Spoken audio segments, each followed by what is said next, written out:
Hi అండి. ఎలా ఉన్నారు? గోబీ దమ్ బిర్యానీ ఎప్పుడైనా చేసుకున్నారా? ఈరోజు చేసేసుకోండి. చాలా టేస్టీగా ఉంటుంది. ఫస్ట్ ఫుల్ గోబీని తీసుకోండి.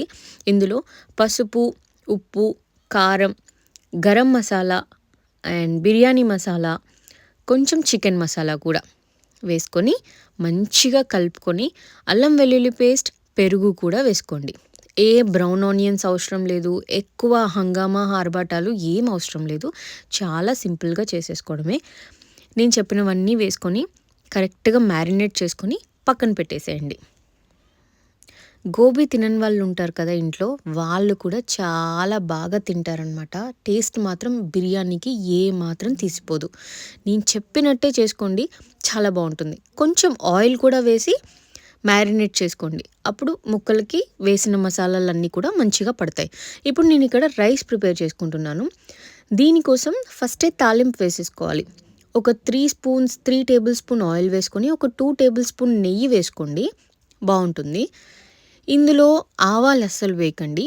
జీలకర్ర, షాహజీరా అండ్ కొంచెం మరాఠీ మొగ్గ, దాల్చిన చెక్క, యాలకులు, లవంగ ఇవన్నీ కొన్ని కొన్నిగా ఆ బిర్యానీ ఎఫెక్ట్ ఇవ్వడానికి కాస్త బిర్యానీ ఆకు, జాజికాయ, జాజికాయ కొంచెం పొడిలాగా వేసుకున్నా కూడా చాలా టేస్టీ వస్తుందనమాట. అవన్నీ వేసుకొని ఈ సన్నగా పొడుగ్గా తరుముకున్న ఉల్లిగడ్డలు, గ్రీన్ చిల్లీ ఒక 3, 4, గ్రీన్ బఠానీ, కొన్ని క్యారెట్ ముక్కలు, కొన్ని బీన్స్ ముక్కలు ఇవన్నీ వేసుకొని ఉప్పు వేసుకోండి. ఉప్పు కొంచెం ఎక్కువగానే వేసుకోండి. ఎందుకంటే మనం ఏం కొలతతో ఇప్పుడు వాటర్ పోయము. ఎంత వాటర్ కావాలంటే అంత వాటర్ పోసుకొని ఆ వాటర్ టేస్ట్ మీరు చూసినప్పుడు సముద్రపు నీళ్ళలాగా అంటే కొంచెం ఉప్పుగా అనిపించాలి. కాబట్టి ఉప్పేసుకోండి. మనం ఓన్లీ రైస్, ఈ వెజిటేబుల్స్ తీసి దమ్ వేస్తాం కాబట్టి కొలత ఏం అవసరం లేదండి. నార్మల్గా వాటర్ పోసేసుకోండి. ఉప్పు వేసి నేను కొంచెం చికెన్ మసాలా, కొంచెం బిర్యానీ మసాలా ఇందులో కూడా వేసాననమాట. బాగా మరగనివ్వాలి. బాగా మరిగిన తర్వాత ఇంకొంచెం ఉప్పు కావాలా ఒకసారి టేస్ట్ చూసుకోండి. సముద్రపు నీళ్ళలాగా కాస్త ఉప్పుగా అనిపించట్లేదు అనుకోండి, మీ బిర్యానీ మొత్తం చప్పగా ఉంటుంది. అలా అనిపిస్తేనే బిర్యానీ కరెక్ట్ టేస్ట్‌లో ఉంటుందన్నమాట. ఎప్పుడైనా సరే మనం బిర్యానీ వండిన తర్వాత ఇంకేం యాడ్ చేయలేం. కాబట్టి ముందే ఈ చిన్న టిప్ ఎప్పుడైనా అది కొంచెం ఉప్పుగా తెలియాలి. ఇప్పుడు నేను ఇందులో ఒక హాఫ్ అన్ అవర్ నానబెట్టుకున్న బియ్యం కూడా వేసేసి 70% కుక్ చేసుకుంటున్నాను. 70% కుక్ అయిన తర్వాత ఎందులో అయితే మనం దమ్ చేయాలనుకుంటున్నామో ఆ గిన్నెని తీసుకోండి. అది కాస్త మందంపాటిదైతే బావుంటుంది. అందులో మనం మ్యారినేట్ చేసిన ఇది వేసుకోండి. మ్యారినేట్ చేసిన మిశ్రమం కూడా లైట్‌గా ఉప్పు కొంచెం ఎక్కువైనట్టు ఉండాలి. మరీ ఎక్కువ కాదు. కొంచెం ఎక్కువైనట్టుంటే మీ మసాలాకి అది మంచి సెట్ అయిపోద్ది. ఇప్పుడు 70% కుక్ అయిన రైస్‌ని ఆ వెజిటబుల్స్‌తో పాటు ఆ నీళ్ళల్లోంచి తీసి దీని మీద వేసేసుకోండి. ఎక్స్ట్రా వాటర్ ఏం అవసరం లేదు. మనం మనం తీసి వేస్తున్నప్పుడున్న ఆ వాటర్, ఆ మాయిశ్చర్‌కి మంచిగా కుక్ అయిపోద్ది. పైన కొత్తిమీర, పుదీనా వేసుకోండి. నా దగ్గర ఈరోజు కొత్తిమీర లేదు. నేను వేయలేదు. మీరేసుకోండి.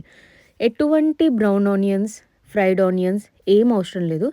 పైన కొంచెం ఈ సాఫ్రాన్ వాటర్ అంటారు కదా! కొంచెం కలర్ కోసం. మీకు అది కలర్ అవసరం లేదంటే ఈ కుంకుమ పువ్వు నానబెట్టిన వాటర్ ఏం వేయాల్సిన అవసరం లేదు. కాస్త నెయ్యి వేసుకొని కొంచెం మసాలా వేసుకోవాలి. మనం వేసిన గరం మసాలా అయినా, బిర్యానీ మసాలా అయినా పైన కాస్త చల్లుకొని ఇలా ఎటునుంచి గాలిపోకుండా కవర్ చేసి నేను పక్కనే రాళ్ళున్నాయి. రాళ్ళు పెట్టేసాను పైన. మీరు కావాలంటే పిండి పెట్టుకోవచ్చు. అంత అవసరం లేదు. వెజ్జే కదా! ఈజీగా కుక్ అయిపోతుంది. సో, మరీ ఎక్కువ అవసరం లేదు. అంతే. ఆఫ్టర్ 30 మినిట్స్ కొంచెం మీడియంలో పెట్టి 30 మినిట్స్ దమ్ చేసిన తర్వాత తీసి చూస్తే చూసారా? సేమ్ బిర్యానీలాగే ఉంది. అండ్ టేస్ట్ అయితే అద్దిరిపోతుంది. నేనిది కనీసం వారంలో ఒకసారి చేస్తా. మా వాళ్ళకి బిర్యానీ అంటే చాలా ఇష్టం. అలా అని మనం రోజూ చేసుకోలేం కదా! కాస్త శనివారం ఇవన్నీ ఉంటాయి. కాబట్టి ఇట్లా చేస్తా అనమాట. చాలా టేస్టీగా ఉంటుంది. మీరు మాత్రం ఖచ్చితంగా ట్రై చేసి నాకు ఎలా ఉంది అనేది చెప్పండి. 2 చిట్కాలండి. మసాలాలన్నీ వేసి మ్యారినేట్ చేసిన తర్వాత గోబీని అది కొంచెం ఉప్పుగా తెలియాలి. ఆ కారం తెలియాలి. అండ్ వాటర్ ఏదైతే ఉందో బియ్యం ఉడకబెట్టుకునేది అది ఉప్పుగా ఉండాలి.